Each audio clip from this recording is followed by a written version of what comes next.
Welcome to another episode of The Unseen Paranormal, where some of the scariest things are unseen. I'm your host, Eric Freeman. Hey everybody, welcome back to the show. Today we have two great guests. We are chatting with paranormal investigators and researchers Brandon Alvis and Mustafa Gatollari. You may recognize them from A&E's Ghost Hunters, but today we're going to discuss their upcoming book, Elements of a Haunting, Connecting History with Science to Uncover the Greatest Ghost Stories Ever Told. The book will be available January 8th, 2022, but you can pre-order it now on Amazon, Kindle, BarnesandNoble.com, or at Llewellyn.com. Hey guys, welcome to the show. Thanks for coming on today. Thanks, man.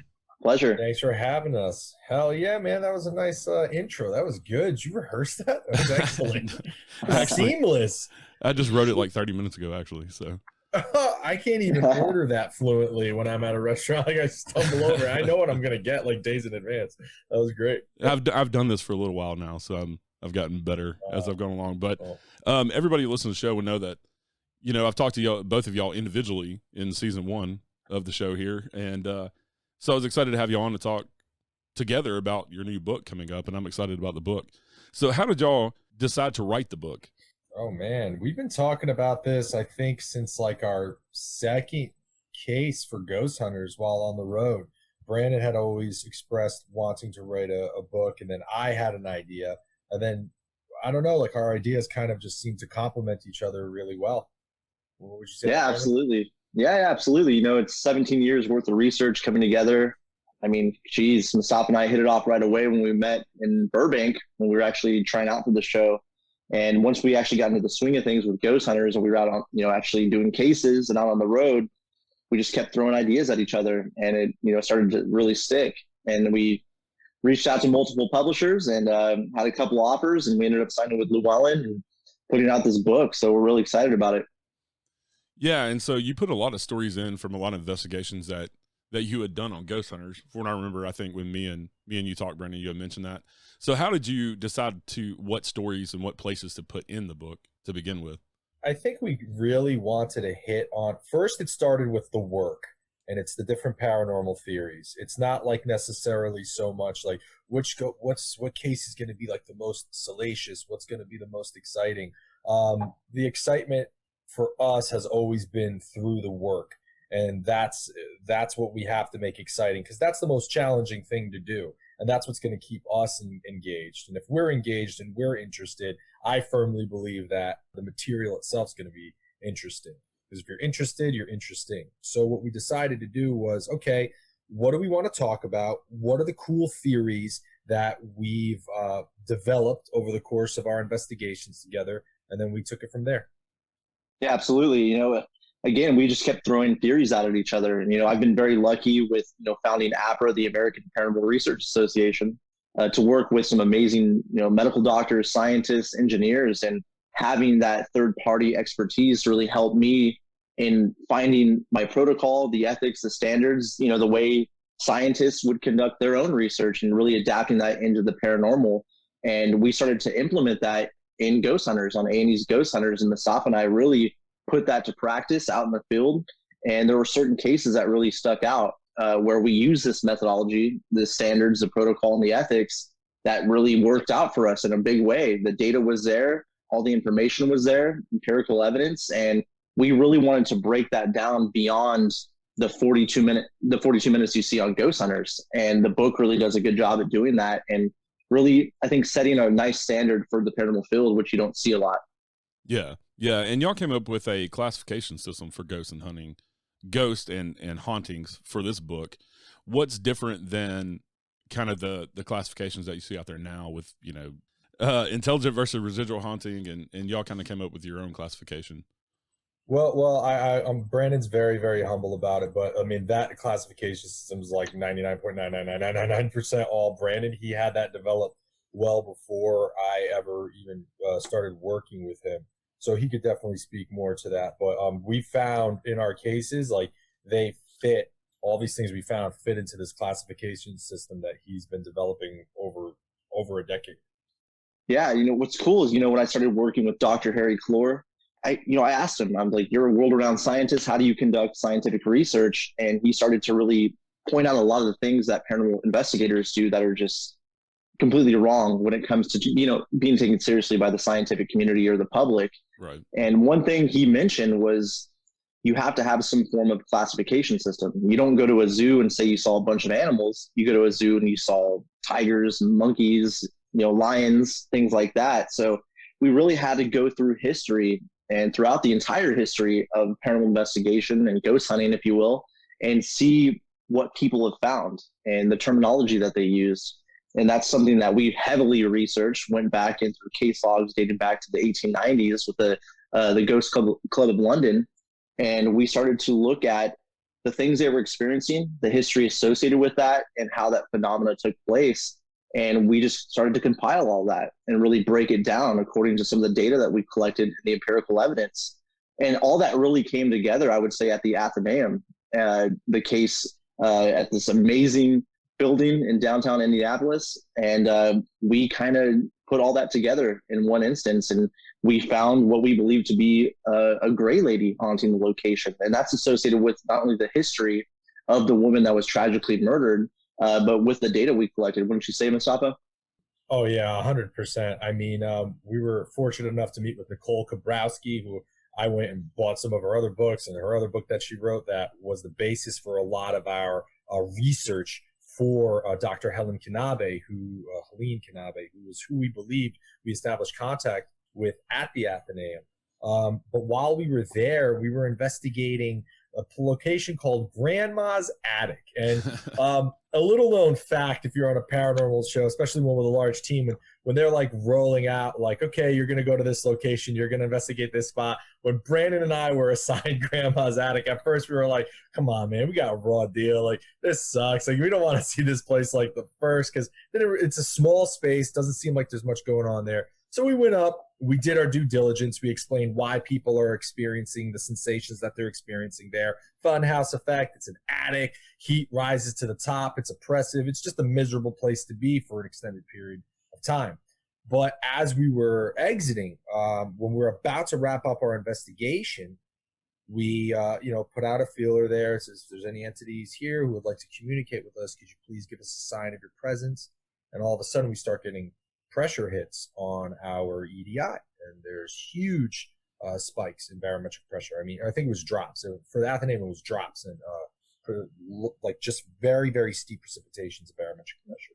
And then we started to ask back and forth, question and answer, follow-up questions that were all concurrent with barometric pressure hits. So that was where we started going, like, okay, well, pressure, all right. And then that phenomenon left from Grandma's Attic. And then the second night when we were actually in the auditorium area, our communication kept going with different pressure hits. So it's really mind-boggling. Like that's when I think the wheels really started turning for us, that we're like, wow, not only did Brandon made the suggestions, to introduce the EDI plus and the ambisonic microphones, binaural, and the EMCCD camera. But that was like that was like very, very groundbreaking for paranormal research, where no one had ever really thought, would there be, because we always that heavy feeling, right? Or like you get the chills. No one has ever quantitatively shown that there is a distinct change in pressure that is consistent with weird phenomena. And, if that doesn't make your ball hair stand up, I mean, I don't know what does. I mean, that was like for me, I was like, holy crap, I was over the moon. Yeah, and also coming at it from a scientific standpoint, you have to have those readings that you can recreate, can be recreated, but you don't have contamination.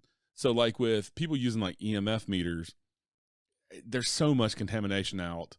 I mean, it's insane. I was on a private residence investigation last year, and we had to unplug the Wi-Fi modem because the EMF detectors were just like insane. It was like 800, 900. I'm like, no wonder these people are having, these weird feelings and seeing things. It's messing with their brain.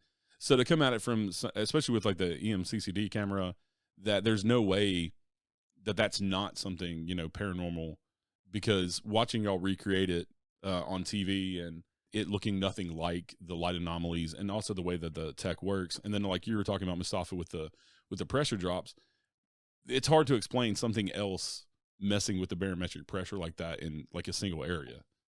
Yeah, exactly. I mean, especially like on cue with like questions and Right. then waiting and making sure it's not rhythmic. Like that's I don't know. It's still I still get so juiced up every time I talk about it and remember that moment. What's really cool about that too is the fact that we've had, successful data collection in multiple locations with these baselines and these readings with barometric pressure, and then we start to correlate devices together. So like the EMCCD camera, and capturing these amazing, light anomalies, these, full body apparitions, if that's what you want to call it per se. But we started to notice that we're seeing huge drops and spikes in pressure when these events are taking place. So now we're correlating devices, and that's real science. And that's what makes this so, interesting.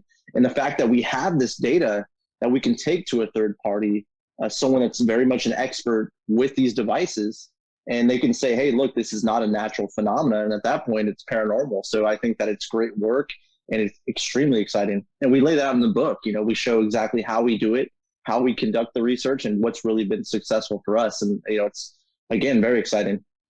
Well, and I love that you're taking that approach and doing that, because for so many years now, it's been the same thing. It's been the same thing with, voice recorders, which are easily, you can have anomalous sounds that it's not something paranormal. Like I was saying with the EMF detectors, they weren't made for hunting ghosts per se, and they're fallible. And there's all this technology, and then don't even get me started with spirit boxes and all that crap, but because they're just ridiculous, But and the apps that people use on their phone, but you get people starting to like buck up against you because they're so comfortable in doing this, and it's entertaining, I guess. I don't know. So when you start the science stuff, I've seen, like, especially on your Instagram and stuff, Brandon, with you posting stuff that goes against the mainstream paranormal, with you getting like some bounce back from people, because you've got these people in the field, especially a lot of them.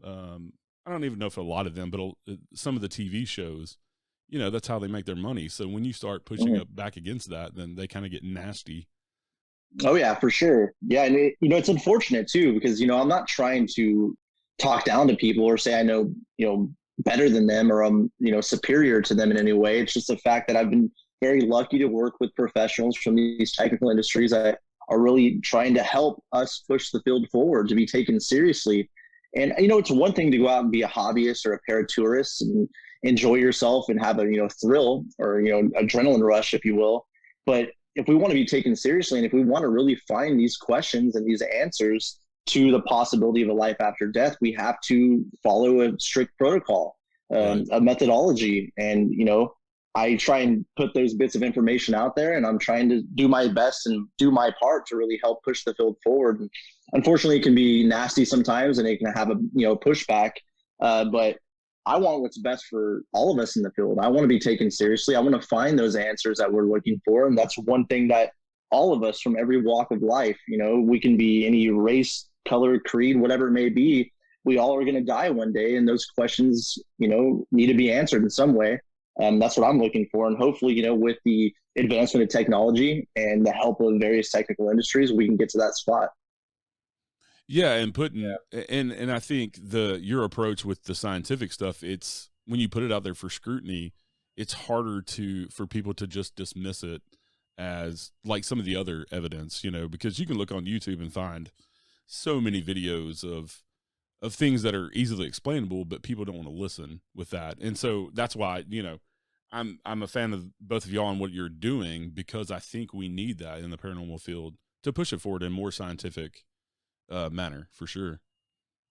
Yeah, I just think it's something that happens in every single industry or vocation after a certain period of time, is that there are people who are comfortable with making whatever gains that they can get with comfortable, preset methodologies.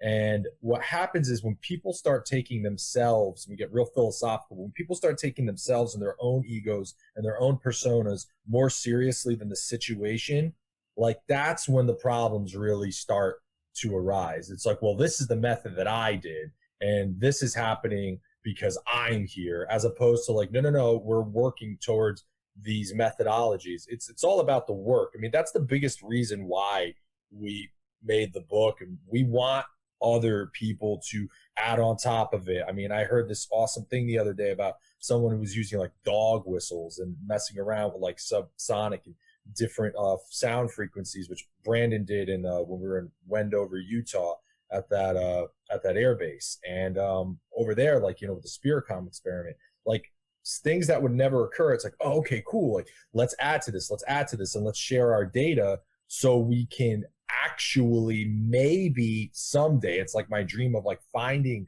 a way to, okay, we can reliably communicate with whatever this entity is, or whatever these entities are that we're communicating with, to get more and more of this phenomenon, and document more and more of this phenomenon. Because the more that we document it, the more we can examine it, and the more data points we have, the better we can narrow it down and understand it. But if we're just going to be talking to flashlights for the next 50 years, you know, it's just idiotic. It's just one big paranormal circle jerk. Right. And it's like, people don't want you to shatter this little comfortable world that they created. It's like, it's not about you. It's about the work. So get your head out of your butt.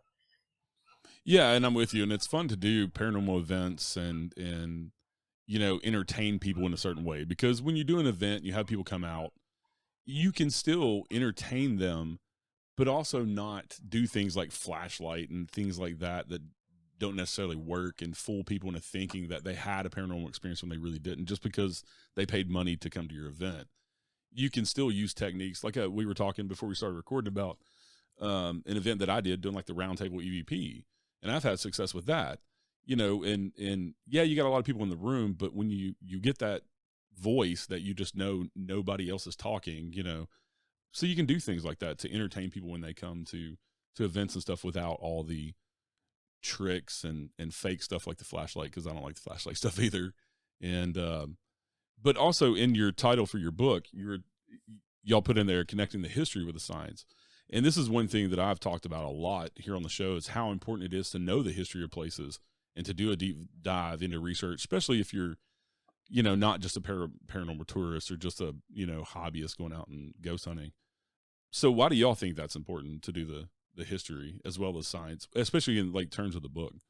Putting my like own expertise and what I've done over the past, you know, 15 plus years aside, the instances where we've been able to have some of our more significant interactions were all very, very steeped in knowing a good amount of a location's history. Worley Hospital in Pampa, Texas, a very specific situation. The Galena Marine Hospital, bringing in an actual steamboat captain into a place that was otherwise completely dead. Not only did Daryl and I get interactions while inside the hospital, but Brandon and Brian were outside, and they caught a figure on the cupola right when we brought the steamboat captain in there. And those are just like two examples of when you know your history and you can talk about those different data points, and then sometimes that blows an entire investigation wide open. Yeah, and I don't understand. For me, I don't understand some of these groups that I've talked to and I've heard. They're like, you know, I want to go in blind, or, you know, not know anything about it. But I think that lessens what you can get out of a location. Like you're saying, Mustafa, sometimes it just blows it open, because if you do certain things as triggers, or even it's easier to connect, okay, why is this activity going on? And it kind of backs up, you know, your activity that you catch if you know the history. And so if certain thing happened in this one location and you're getting this anomalous stuff, then it kind of just backs up your data. I think a lot of it also has to do with personal resistance. Naturally, we're lazy and not going to want to do as much work, and research requires work. It requires more things to know. So I would say, if you're somebody who maybe is toying with the idea of, you know, I don't know how many people I've met who are actually psychic, but people who want to know if they're psychic and they can go to a location and they can medium their way through things. I've met some mediums or people who are sensitive who probably really aren't, but they just don't want to like know a lot about a location, so they use that as an excuse. I was like, I just went in blind, and this is the feeling that I got, and what I feel is everything. Versus people who really, really, really do want to know something about a location and say, ooh, but I'm toying with this idea of being a psychic. Okay, I'm going to restrain myself. I'm going to go in and then I'm going to feel the place out for a couple of nights, and then I'm going to leave and then check the history and see if anything checks out. But you got to do the work. Right. I think it all just boils down to people doing the work and not just being like, well, I'm so great, and let me just go in and whatever I do is going to blow this place open. It's like, no, you're just lazy. Yeah. And for the book, I know we've seen, like we've talked about the EMCCD camera and like the data loggers. Have y'all incorporated any newer technology?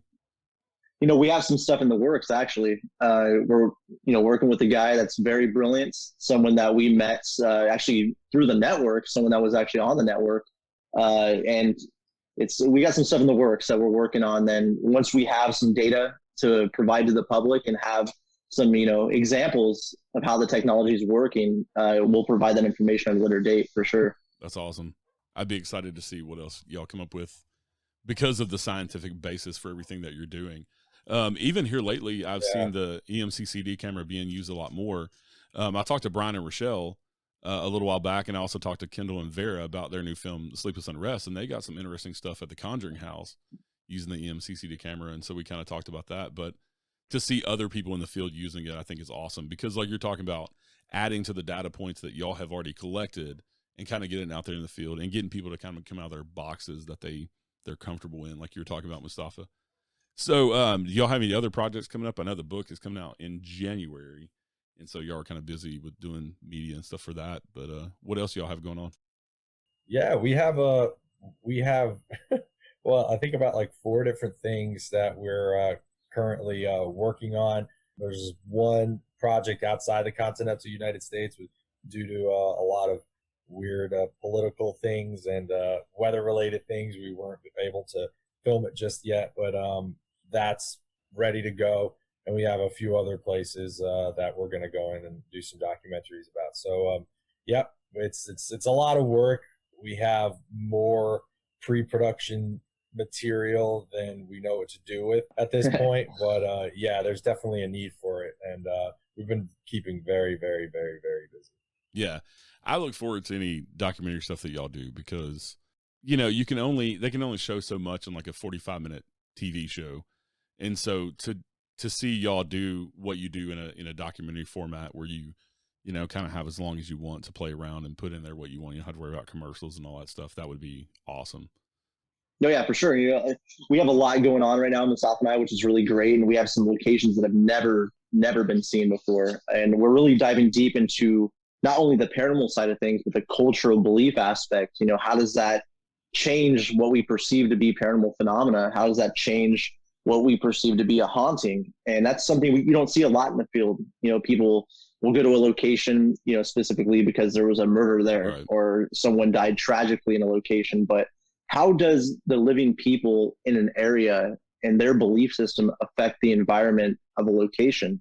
And that's something we're really diving deep into with these projects, and something that we're, not only excited about, but we think that can have some really great results, outside of just the historical aspect and the science aspect. How does one's own belief system, change the makeup of a location? And you don't see a lot of that. You see a lot of, not only disrespect to eyewitness testimonies at times, but you see a lot of disrespect to the possible entities that are at these places. People don't take into account the way they lived their life, who they were as people, and that they were one-time people. And I think that's something that we're really going to work on, and hopefully we'll shine through with the next project. I was just talking to a gentleman the other day for an upcoming episode, and we were talking about time slips and time shifts. Have y'all dove into that at all? With maybe that's part of some of the haunting stuff. It's not actually ghosts. It's just some of that stuff. Yeah. Brandon is probably sick and tired of hearing me talk about it because I'll talk his ear off about it. But he had sent me something super interesting. I mean, last year, Sir Roger Penrose was on the Joe Rogan podcast and he was talking about black holes. And there's one thing that is the last thing to live inside of a black hole, and that is light. And black holes thrive on pressure. So if you do any study of time travel or any study about, just the nature of time, because time is not on a flat line. Right. It's our entire concept of time is based on this linear thinking, but it's not that way. It's just we don't understand it or can comprehend it in any other way. So if you have light, which the beginning of its life cycle is the same amount of time as the end of its life cycle, and it's just this, I guess, cyclical thing, and you factor that with a lot of this phenomenon that we're capturing evidence of with the EMCCD camera are all photon events. Right. And then there's pressure changes that are occurring at the same time. Well, what do we know about time travel? Two of the biggest, scientific properties that is studied when it comes to time travel are pressure and light. So it's a very, very, very rough entry point, but we do know that shifts in pressure and light anomalies have almost everything to do with our most significant paranormal finds. So is that telling us something about time? Is it when you address entities, there's this idea that you always address them in present tense, and we've been getting a lot of responses when we address them in present tense. Are we peering through like a pinhole in time, a moment in time when we talk to these entities? Or do entities manifest after they die because matter is neither created nor destroyed? Do they manifest into light sources? And we're just capturing that. And they're kind of, the afterlife is really just a light source that is in this time loop that, because of the certain elements of a haunting, shameless plug, because of that, those elements of a haunting that are perfectly set up, are we able to get a glimpse of that and document it? Don't know. Yeah, and not only that, you think about transversality and different dimensions intersecting at certain points, and where is that happening? What's taking place within that? That's another aspect to this whole idea and theory. But again, the black hole theories and what's happening within black holes is something that really jumped out to us when we started to implement the EMCCD camera with the pressure changes. I mean, we started to data log these, crazy pressure changes right in front of the line of sight of the camera, and collecting these amazing anomalies with the EMCCD camera. And it's too much of a coincidence or too much of a correlation to ignore. And that's something we actually lay out in the book in a big way. I think it's going to be something that's very interesting for people that really take this field seriously, to look at this idea and to look at these data points and say, hey, look, there's something more to this. Let's look into this at haunted locations throughout the world. Is this a worldwide phenomena? And hopefully when people read the book and really see the work we've done, hopefully they'll implement that into their own research. Yeah, I've kind of been diving in. Like I said, I just spoke to a gentleman named Von Brashler who has written some great books on time slips and collecting stories. But the more that I've kind of dove into it and looking at the different stories, the more I saw that you can connect things like deja vu, the Mandela effect, like the missing 411 stuff, glitches in the Matrix. All of that stuff, as well as maybe some of the haunted stuff, could all be wrapped in time slip phenomena. And that it happens a lot more than we actually realize. Yeah, for sure. There was a crazy find that we had, and we included it in the book too, which was in Oakville, Illinois. We're at the original Springs Hotel, where during a B-roll shoot day, one of the members of our production crew snapped a photo in a hallway. What it looked like in this hallway where this individual had shot himself and passed away. The first thought that came to their heads was, there's somebody kind of charging towards the camera. But when I went back and further looked at the photo again, but it looked like Russ, our production manager, Russ Caton, who it looked like his back. It didn't look like somebody charging at the camera. When I went and really analyzed his photo, it looked like him walking away, and he had just walked through that area a few minutes prior. So were the elements of a haunting at that particular moment responsible for basically like retaining his energy when he was through there, and then we captured that? I mean, that explains doppelgangers when people think they see somebody. I had an instance of that when I was younger, when I thought I saw my grandfather walk down the stairs, and he walked out the front door, but he had been at my aunt's house in Maywood. We were in New City, New York, and he was there for 45 minutes, and he had left an hour previously. So it's just like, okay, well, what's the reasoning behind this? I don't know. Yeah, and with something like that, like with doppelgangers, it's you're seeing a person that is alive, and so yeah, what would explain that? And the time slip stuff, just a lot, and also the more I talk about the paranormal and dive into it with different people, the more I see that it's all connected. all of it in some way is connected. And it just, I love all the new theories like coming forward with the time slips and that type of stuff, because it does help explain some of it. And I think that there probably still is intelligent spirits, because we get intelligent, responses. And like, I've been touched on locations, I'm sure y'all have too. How do you explain stuff like that if it's with a time slip? But I think a lot of what we see, especially with the residual stuff, is a lot of time slip type phenomena. So any plans for any other books? We'll see how this one does. We have so many ideas, man. There's a lot out there right now that Mustafa and I are working on. I think probably the next project will be something visual in some capacity, obviously. But we have a lot of ideas, a lot of stuff we're working on, and they can be put into both formats. So yeah. Well, I was just asking because I know I've been working on my own book, and I know there's so much research I've done, and I have to narrow it down to just a finite thing, and so I'm going to be left with lots of stuff left over. And I think, Mustafa, you mentioned that y'all had so much post-production stuff to work with. So I didn't know if y'all had another book planned or not. Yeah, no, we definitely have a ton of different ideas for that. But there's like, there's different stages of where we're at. It's like, okay, we have this thing's like ready to shoot or do. And then we have these other things that, okay, we're just waiting on to go and put these into production. And then we have these like book ideas here. So they're just at different stages in terms of their development. And then you never know. Sometimes someone will be like, oh, okay, cool, let's do this idea. And then we have to go and reshuffle the deck and get back to it. But there's like a couple of specific spots that could definitely warrant their own book, their own mini series. And we have those on deck. So I really, really can't wait to get working on those and push them out for everybody. Because, there's nobody doing what we're doing with these spots. So hopefully other people will copy, and then they can do that and copy it the right way. And then, we can get better data points out there. Yeah, I'm so glad y'all are doing what you're doing. Keep doing it. I'm so tired of seeing the cookie cutter formula on TV, and it's the same shit over and over again, and it's just ridiculous. It's not furthering the field. It's just, it's the definition of insanity.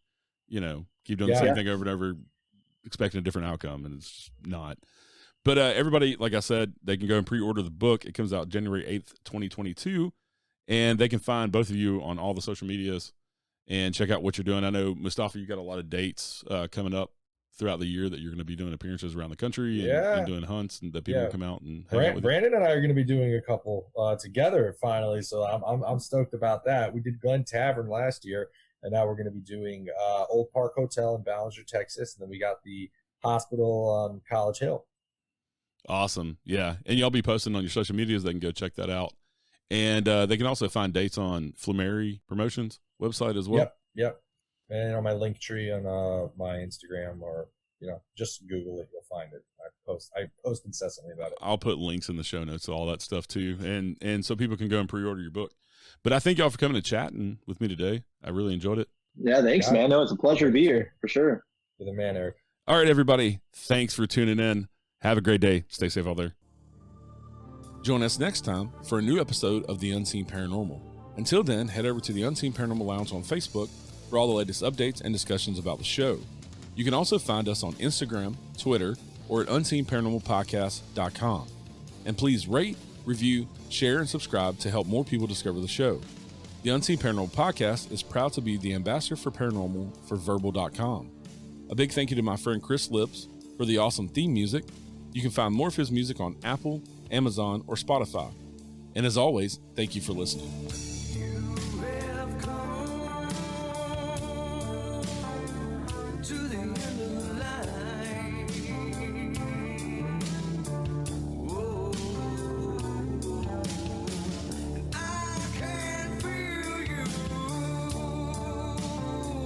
As you pass the other side.